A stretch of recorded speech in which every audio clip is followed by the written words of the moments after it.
Hey everyone, in this tutorial, I'll show you how to uninstall Audacity in 2026. Whether you're switching to another editor, reinstalling Audacity, or simply no longer need it, removing the application is straightforward. Before uninstalling, save your Audacity projects and make sure important recordings are stored safely. Your project files should be backed up separately from the application. On Windows, open the System settings and go to the Installed Applications section. Find Audacity in the list and choose the Uninstall option. Follow the instructions provided by the operating system or Audacity's uninstaller. Wait for the process to finish before trying to remove any remaining files.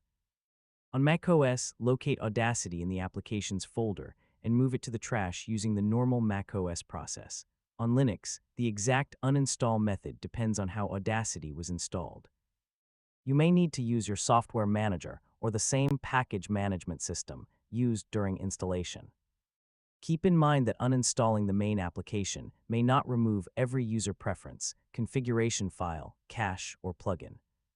If you plan to reinstall Audacity and want a completely fresh setup, you can look for the remaining configuration files associated with your operating system and Audacity version. Be careful before deleting those files. They may contain settings or custom information that you might want to keep. If your reason for uninstalling is simply that Audacity is not working correctly, you may not need to remove it completely. Resetting settings, disabling plugins, or reinstalling the current version might solve the problem.